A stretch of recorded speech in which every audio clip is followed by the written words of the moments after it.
சொல்லு, உனக்கு என்ன தெரியும் உலகத்தை பத்தி? எனக்கு பூமிலாம் தெரியும். அப்புறம் வேற என்ன தெரியும்? ஃபர்ஸ்ட் பூமியில ஒரு பலூன், பூமியில ஒரு இது இருக்கும். அது வந்து ஒடிச்சிட்டா அப்படியே அது வெடிச்சிடும். அப்படியா? ஆமா. இது என்னன்னு தெரியுமா உனக்கு? அது என்னன்னு தெரியுமா? மேல இருக்கு பாரு, அது மேல பெயிண்ட் எல்லாம் வச்சிருப்பாங்க. அது என்னது? அது வெள்ளையா ஒரு ரவுண்டா இருக்கு, அது என்னது? அது நிலா. அது பக்கத்துல வெள்ளை வெள்ளையா இருக்கே, அது என்னது? அதெல்லாம் மேகம். மேகமா? ஆமா. ஆனா நீ சன்ன காணுமே, சன் எங்க காணும்? சன்னு காலையில தான் வரும், நைட்ல வராதா? ஆமா. ஓ, அப்ப மூன் மட்டும் தான் நைட்ல வருமா? ஆமா.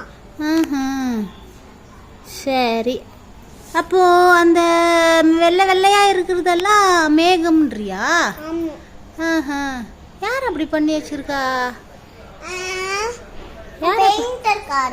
பெயிண்ட்காரர் பண்ணிட்டாரா? ஆமா. வெள்ளை வெள்ளையா? ஆமா. எப்படி எப்படி அங்க போய் பெயிண்ட் வச்சிருப்பாரு அவரு? ஏனில பண்ணி பெரிய ஏனி இருக்குல்ல, அத மேல ஏறி பண்ணாரு. உங்க வீட்டு பெயிண்ட்காரரா? ஆமா. தெரியுமா அவரு உனக்கு? தெரியும், அப்பதான்.